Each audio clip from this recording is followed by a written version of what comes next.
What is up, guys? Welcome to another episode of the podcast, The Junkyard. I'm here with my co-host, What's going on, guys? Emmanuel Escoto, and we have a very special guest today. And would you like to introduce yourself? Hi, my name is Amanda Jerez. I'm a registered mental health counselor intern, at least for the moment. Maybe in 2 more months I won't be anymore and I'll be licensed finally, but yeah. Here's hoping. And we basically have our guest today because we've known her for a minute. She's a very kind person, very thoughtful person. She helps us through some of our problems, some of our past, really builds us. And when we need a helping hand from a friend, she guides us through that past. And we basically wanted to get to know her a little bit more with you guys and wanted to ask her a couple questions today. And one of the introduction questions that we truly wanted to ask her was, how was her childhood and her upbringing when she was being raised, in a Hispanic household? What influences and values were you taught at an early age? Well, you're very kind, so thank you for that very kind and thoughtful intro. Some of the things that influenced me were my family a lot. They gave me a lot of support, which is part of the Hispanic. Being raised Hispanic is everything. Everybody supports each other. There's a big emphasis on family. Would you say that it's like a tough love? Oh yeah, big time. Very tough love. Yeah, just recently is when they've gotten a little used to me teaching them how to be a little more delicate and a little more, no, I wouldn't say delicate, I would say like a little more mindful when speaking to other people. Yeah. Which has helped. But yeah, another emphasis would be on school. School was a big thing. Ever since I was like little, my father would always tell me school comes first, family comes first, things of that sort. They did kind of teach me to believe in God, but not like super To an extreme. Yeah, and they basically just told me, there's a God, you pray to Him, and He looks out for you, and you should also be a good person because of, for God. Yeah. And also another big thing was relationships, friendships. They taught me that that's very important. Manners, to be polite and stuff like that. But school, that was a big thing. I have a story from when I was in 5th grade. I was struggling a little bit, which I always got really good grades. Always got really good grades. I always had honor roll. But when I was in 5th grade once, I was struggling with my timetables. I still hadn't learned them. We should have known them by 5th grade, but I still hadn't learned them. And I failed a test that my math teacher, was giving. And he was like, what do we need to do to help you, this and that, and he asked the teacher, and basically what he told me was, look, study all your timetables, all of them, 1 through 12, and throughout the week, I'm going to ask you randomly, like a timetable question, and then you have to answer it correctly. If you answer correctly every single one of those times by the end of the week, and if you get an A on that test, then I'm gonna buy you a PlayStation. No way. No. Damn. No. Have you noticed how like everybody got a bargain deal, and we were just like one of them? Because I'm sorry to interrupt the story, but That's okay. the last guest that we had literally told us was like, oh yeah, I had a teacher that put me to the side and told me that, oh, you don't like doing homework, so if you do this amount of homeworks, I'll give you a pass. It's like, we never got that deal. Yeah. Like we were just like, yeah, you're just a grunt. And you're like the special one. I'm like, damn. No, for me it was like, if you don't do your homework, go ahead and call your parents. Yeah, exactly. We got stuff like Yeah, exactly. My reward, or should I say my punishment, was more like that get ready from my mom. That was basically it. But a PlayStation? Did you get good grades? I mean, I did get good grades, but Because, for an honor roll student to fail a test, that's a big deal. That's Yeah, why it she is, let it me is. retake it. that's Because she was like, you always get good grades, what's going on? And I was like, it doesn't stick. Like, No, 100%.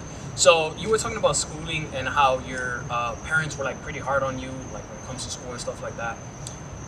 How were you when you were in school? Did you like? How did you respond to authority? I was pretty good. I was pretty good on that end. I was always a good girl, like pretty disciplined. I would always respect the teacher. I would say that that's huge. I also actually had a good relationship with my teachers. Like, for example, in high school, I had some good relationships with the teachers, which saved my butt. No, for sure. So going through like high school and stuff like that, were you a part of any like extracurricular like activities or clubs or anything like that? Yeah, I was a cheerleader, so that was a lot of fun. That was a lot of fun. You actually had to keep your grades up in order to be in cheerleading.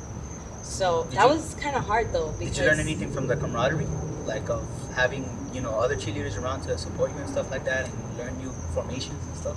Definitely. Although there was, high school, right? There's like cliques. Okay. There was like cliques even within the cheerleading team.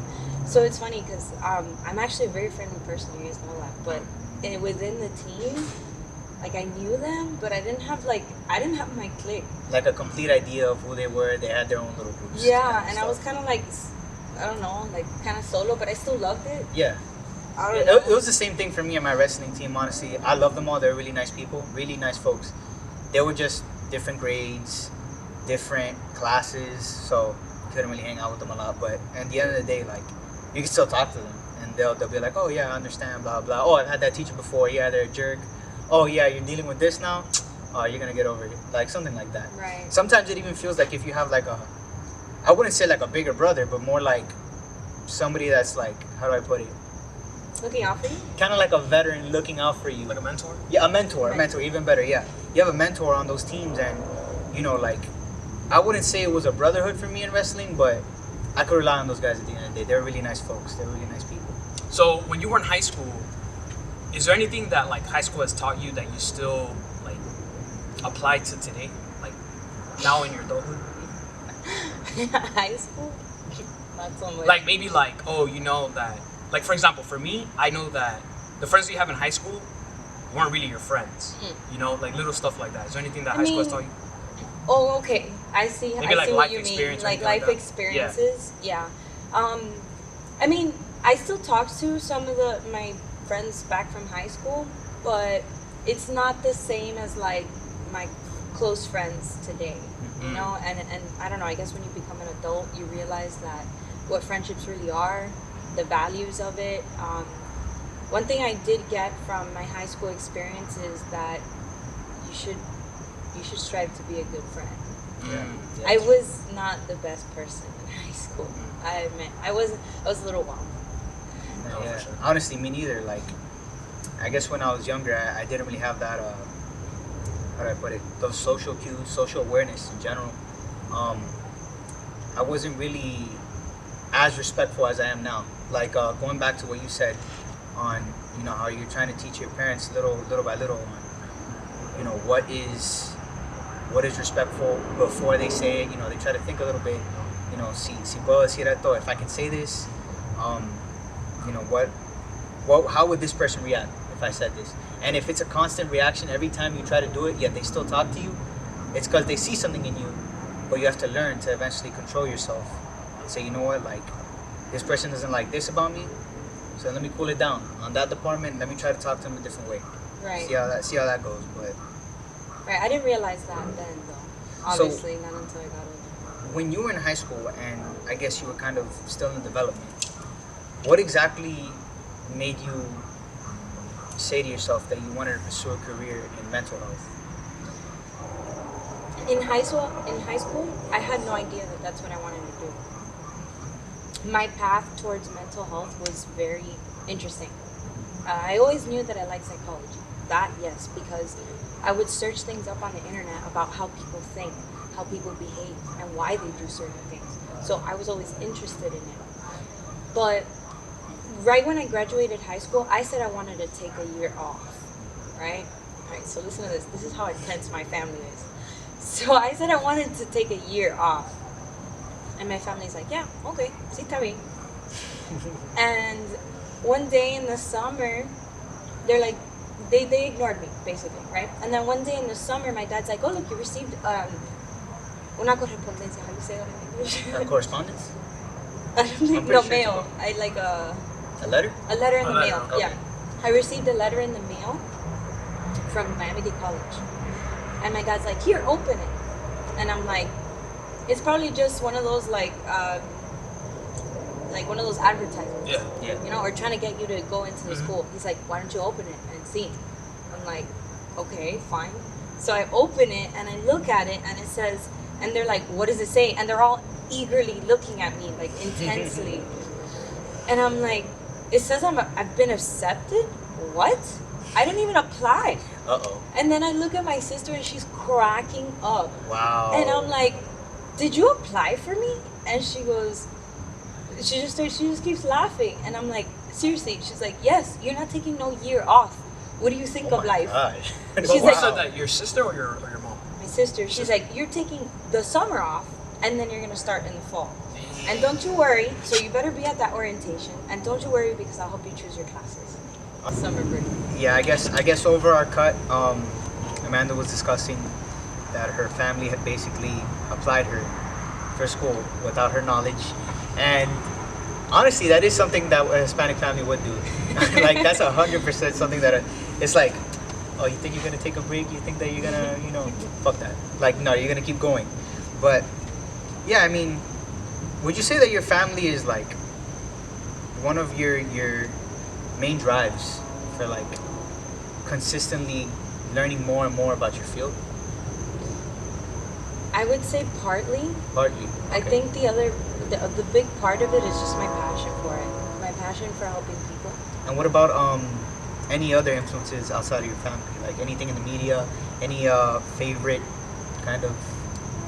Well, they know me. They know that I love Jordan Peterson. Jordan Peterson. I was so happy when I went to his Beyond Order tour here in Miami. Oh my God, it was incredible. It was one of the biggest dreams that for me to be able to hear him talk. That was amazing. What aspect of his work do you like the most? Like, what do you see in him? What I like is that I'm not very confrontational or assertive, and he has that. So that's the part of me that's like maybe a little bit weaker. Even though I've learned to develop it over time because I have to, especially working with kids right now. You have to be a little more assertive. But I like that. I also like his way of thinking. I like the fact that the things that he puts into words, and he does so eloquently. Yeah. The things that he puts into words are probably things that I've thought of at one point or another, but have not been able to put into words like that. And obviously, some of his ways of thinking and ideas are completely, I've never heard of before. Which is, see, that's the thing. That's why I like reading his books, because I've read so many. Like, if I start to read personal development books right now, I get bored because I already know all of that. Yeah. That's like stuff that I already heard of in school and that I have ingrained in my brain already. Yeah. So it's like there's nothing new. But when I read his stuff, there's a lot of good content there, not a lot of new things, and also things that I can use for my career with my clients. Would you say that you've applied like any of the things that you've learned from him and the field in general? I believe that, yes, a big part of it has been with working with kids, because in school they teach you the basics, right? And it's not until you get to delve into the experience, and I do realize why they make you gain experience over 2 years before you can get your license, because what you have in school is definitely not enough Yeah.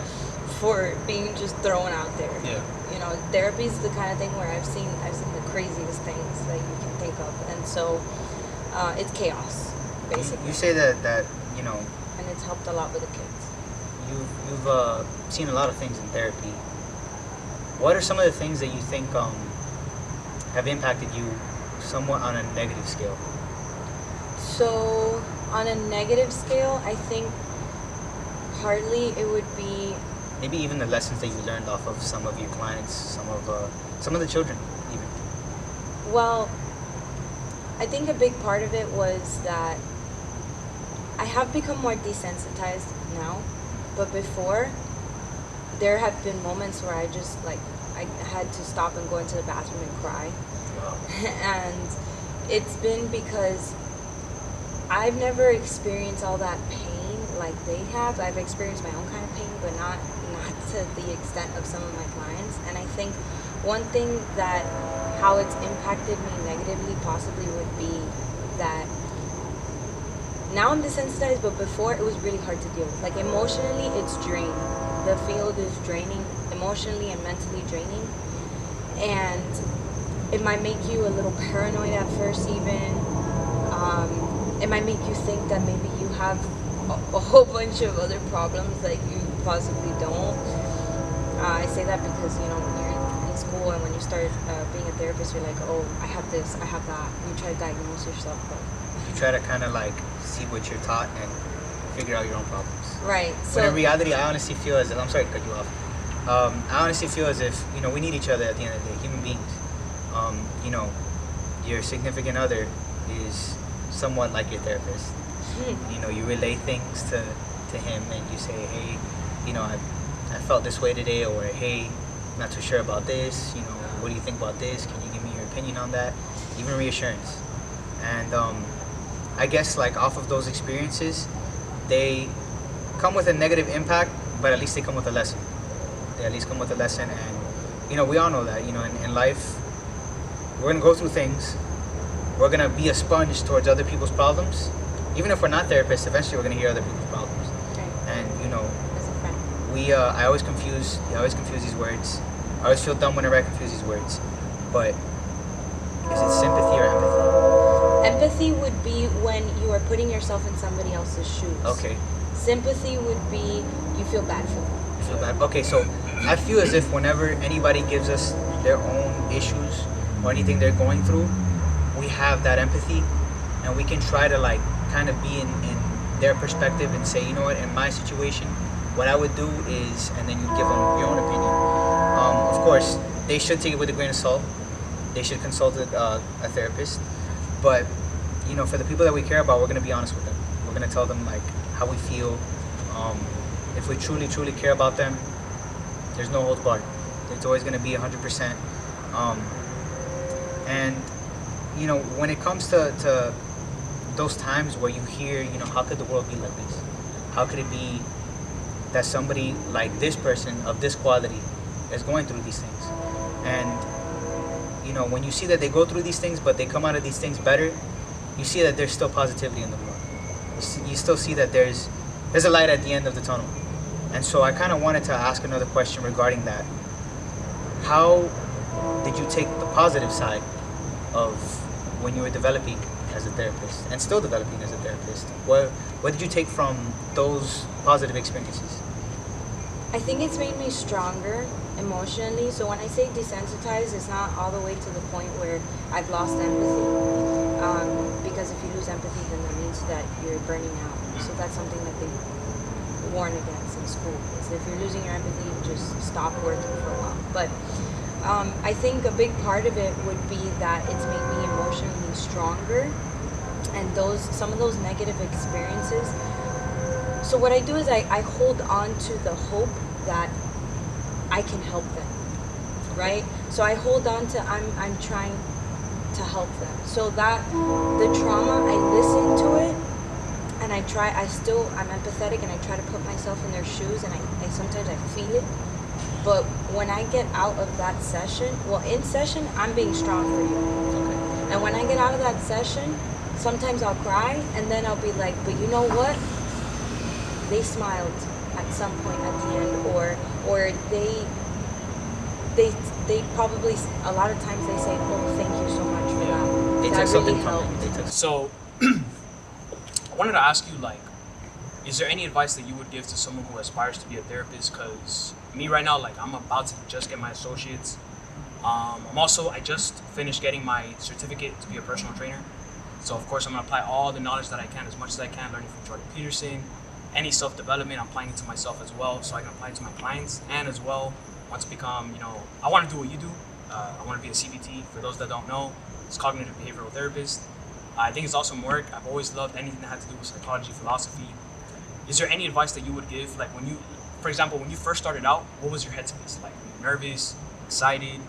How did you go about that? When I first started out, I was very excited. very, very excited. And I imagined it to be a lot more, a lot different than it actually is. For example, like when you picture a therapist in your head, sometimes you picture like maybe somebody laying down on a couch like that, and then like the therapist in back, like in the back in the days or whatever. But it's not like that at all. As a matter of fact, it would be how we are right now, sitting like this. The closer you are, the better. Sometimes they tell you to touch knees. I think that's a little too much for my taste. Unless it's with the kiddos, because they're the ones that come up to me and they're like, and Yeah, they of hug course. me and they're all like, so then obviously I don't mind, but like with an adult, like knee to knee, I don't know, it starts to get kind of. Honestly, with my image of a therapist, the way that I see it, the way that I've always seen it, like video games, movies, and stuff like that, media in general, is they talk in a nice, calm voice. I like to do that. Yeah, and they ask like the hardest hitting questions that are in the back of your mind, that you're like, damn, I didn't want to ask myself that question, but now somebody's asking me the question. So it's like, it's kind of confrontational, but I admire it because it's in the most calming way. Like, you're not forcing that person to tell you. You're just kind of more of like slowly pulling on a string to like kind of bring them to you. And then, when you finally get them to open up, you can tell them even more things. You can ask them even more things. You can give them some advice. No, Not even advice. no advice. Oh, okay. How come? Therapists don't give advice. Oh, okay. No. So, you said that you can't give advice. Can you give us some advice on any do's and don'ts? I can give my friends advice. Okay. Obviously, I can't provide services to anyone outside of like work. But I was thinking more along the But- lines of like do's and don'ts of being a therapist. Is there Okay. anything that you could recommend? Yeah, I was going into Oh, that. for sure. Sorry. Sorry. My bad. Before I kind of like was just like, this is my view of a therapist back before I started, and now it's like very different. But when I first started, I was really excited, and I didn't really realize what it's really like. Like, you imagine that a therapist is going to be giving you advice, right? And that it's going to be more of like a conversation, but in reality, it's more of you just asking that person questions. And you know why you want to get it out of them and get them to vent? You want to get it out of them and get them to vent so they can hear themselves. Yeah, it's like a self-realization, right? So that they can realize things themselves. And so the questions we ask are very deep rooted. And then we literally repeat what you just said, but we reflect the meaning in it, the feeling in it.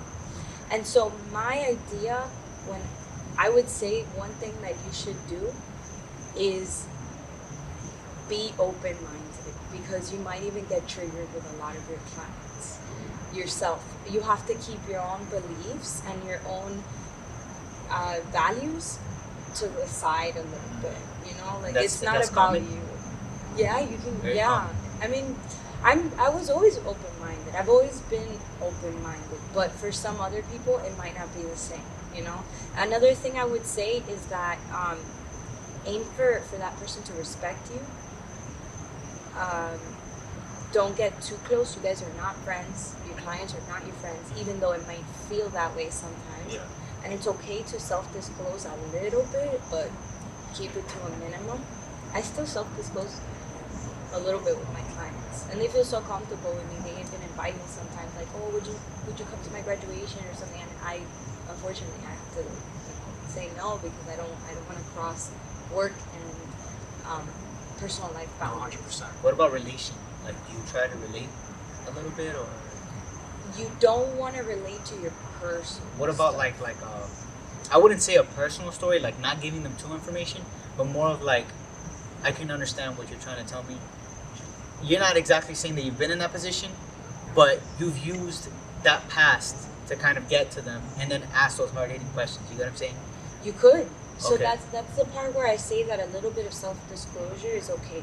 Kind of like if you know that person is going through, let's say, addiction, and you can tell that person, I am a survivor of addiction. Like I'm a, I don't know, I guess I wouldn't call it a survivor. I'm sorry, the right word doesn't come to mind right now. But No, that you've beat addiction. yeah, like I beat addiction, so I understand what you're going through. But then you would end it at that, and you wouldn't like go into details. If they start to ask you questions, you say, you turn it back to them. Yeah. kind of like, oh, but how'd you do it?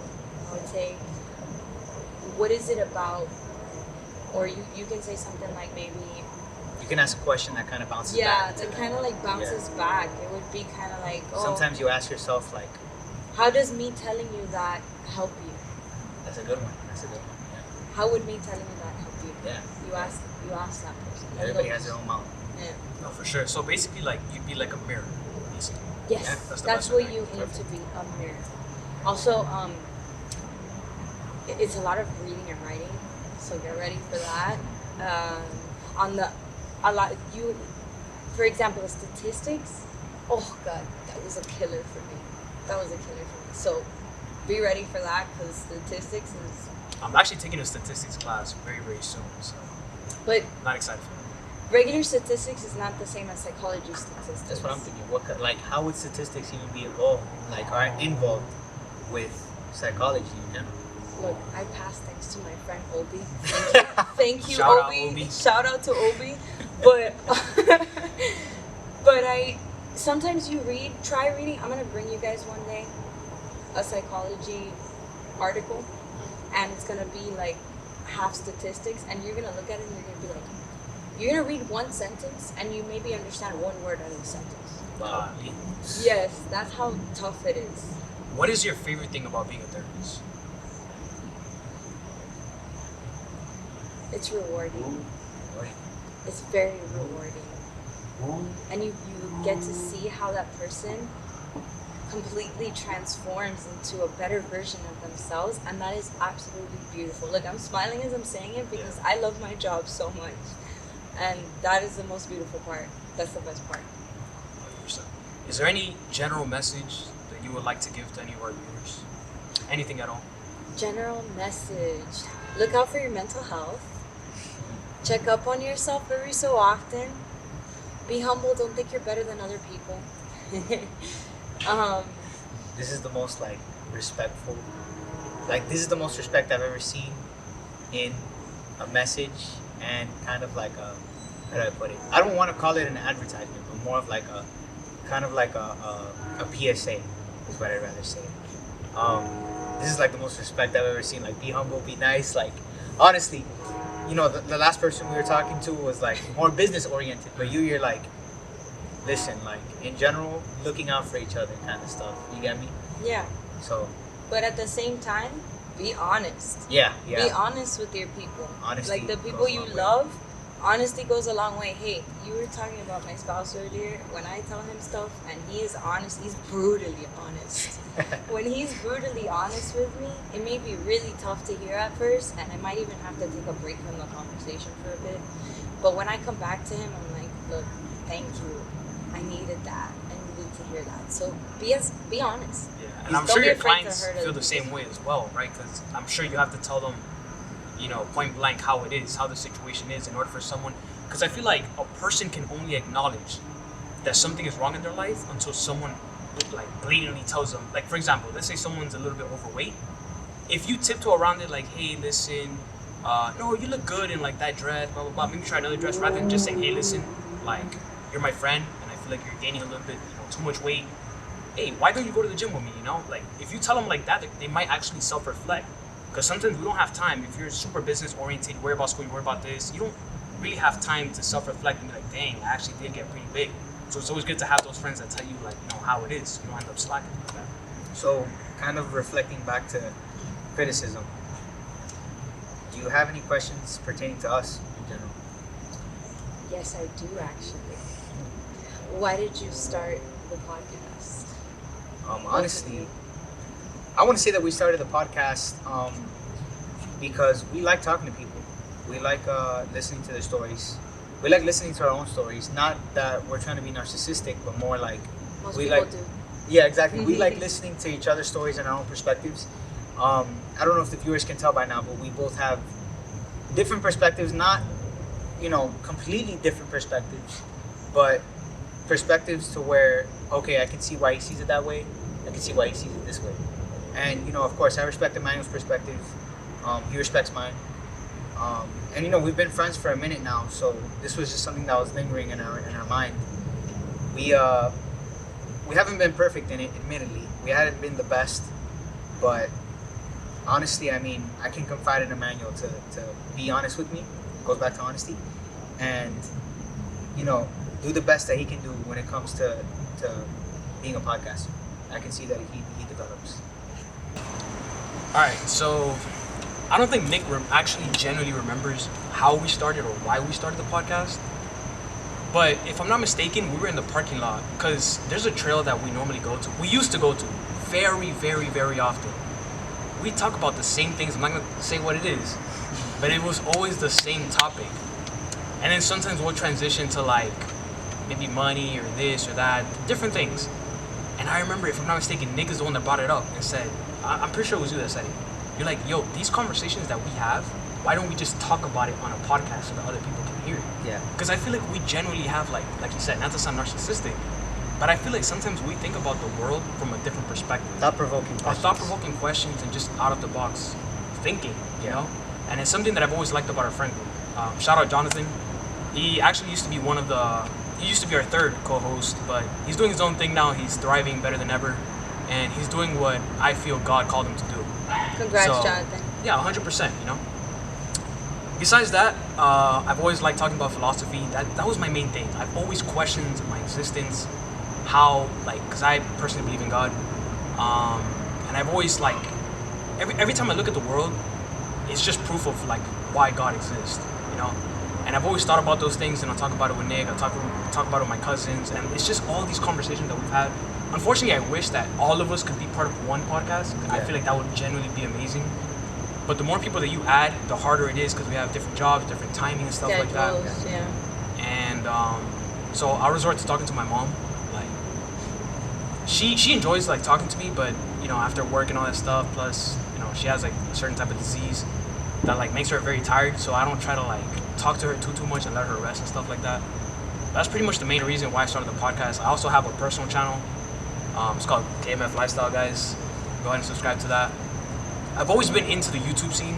Not really for the fame, but it's just more like I've always wanted to connect with other people. Like back when I was in, I would say high school, transitioning over to my first job at Hollister, and then second at Oakley, I always felt kind of like an outcast to a degree. Like I always felt like the way that I thought was different from everybody else, so I couldn't really relate to other people. So this is why, like being with Nick, being with my cousins, shout out to my boy Kevin. Like these are the closest people that I know. Like people that like think just like me, and people who think just like me are extremely hard to come by. Like it's weird to explain, but I feel like some people are just meant for you. You know, you're not gonna be for everybody, but I'm glad, I'm very grateful, thankful that like I've met people like Nick, people like Jonathan, people like my cousins, like what, and Amanda, of course, 100%. Like my cousins have kept my sanity. Like there are times where I literally told them, I said, hey, I'm so grateful that like I have Joe, who was born at the same time that I was born, pretty much, right? 2-month difference. Josue, me and Josue didn't always see eye to eye, but like he's completely changed for the better, 100%. But he's always someone that I've always respected and admired. First, because he knows how to articulate himself very, very well. He's very mature, very respectful, and like you said, just tells you like it is. And those are people that I'm always gonna say, be grateful for it. I'm grateful for Nick as well. Like me and Iman's like you said, he tells it like it is. Like if I've said his name as I just mentioned him as my spouse, my boyfriend. No, 100%. Like he's a great guy, you know, and he's doing what I feel like as God also called him to do. You know, he's doing cool things, very, very cool things. Everybody that I know, they're striving to be better. To keep it short, yeah, that's pretty much why I did it. That's honestly, To keep it as short as I possibly can. 'Cause like I said, you kept it authentic, all right? You kept it I like authentic, that. and I like that. That's perfect, bro. I was joking. And no, it's and that's one thing that I agree with you, is that in this world, bro, it's hard to find anybody that'll tell you the truth straight up. You get me? When you meet a new friend and they tell you, you know what, bro, like that girl's good for you, bro. That girl's good. But deep down, like he sees the red flags. He just doesn't want to tell you. You get me? Like he wants to be your friend first, before being real with you. And I think that when somebody's real with you, when somebody tells you straight up, like, hey, you're messing up on this, that's a true friend because they want to see you do better. 100%. You know, you guys have said something about wanting to find other people that think like you, but I believe that you can grow a lot from meeting other people and getting close to people that don't. Different opinions are. 100% agree. Yeah. 100% I've heard agree. that a lot on other podcasts of like, his name's Ed Meinhead, and I love watching his podcast or listening to it. And he says that he's grown the most from meeting and engaging with people who are different than him, like completely different. And it doesn't have to be completely different views. You can have some common ground, but to have difference in, like, for example, culture, that can really help you really grow from the experience and from having them as a friend. I'm just saying, you know. Even to the point of mannerisms, like you start to learn more and you try to be respectful and stuff like that. And when you're respectful, it goes a long way. 100%. So, yeah, that's pretty much it to wrap that up. But you did say, before we cut off, that you had, like, another question for us. Yes, I do. So, out of all your podcast episodes, which one is your favorite? I want to hear which one is Nick's favorite, which one is your favorite, Eman, and why. Okay. Honestly, when it comes to like favorites, that's a hard question because I don't really tend to focus on podcasts, but I guess one of the ones that I always like to reflect back on was one from a long time ago. We had recorded in Miami Springs near a tennis court, and it was very heartfelt. It was a very heartfelt thing. We had talked about personal experiences. I had mentioned before in the podcast that I had heart complications, but in that video, I kind of poured my soul to the audience, and I tried to tell as much as I could. I like to be honest, and I like to say what I mean. I mean what I say, and I was basically talking about how I'm appreciative of this life, regardless of my situation. People will say it's tough. People would say, that they'll throw a pity party for themselves, but I don't see life that way. I see life as a struggle, no matter who you are. There are people that have, worse situations than me, but that was basically the basis of my speech in that podcast. And it helped you reflect. That's why you liked it. Yeah, it helped me reflect. It helped me kind of project my message onto other people. I aspire to be a driving force of positivity, regardless of my situation. If I die today, but I made somebody else smile, that's my goal in life. At least to I felt that. make somebody I else felt smile. that. But yeah, like that's what life is. Life. You start to realize that we need each other at the end of the day. Definitely. And regardless of your situation, you matter in the grand scheme of things. But that was my favorite podcast in general. I don't wanna go too much into detail. Yeah, go check it out, guys. Go check it out so you can actually know what we're talking about. No, 100% agree. That episode, I actually cried that episode. It's probably one of the only episodes I'm ever gonna cry on. 'Cause I already know his story. I've heard it 1,000 times, but he's still my closest friend. But for me, I would say my favorite episode was the first one we ever did, because like it basically emphasizes why we're called the junkyard.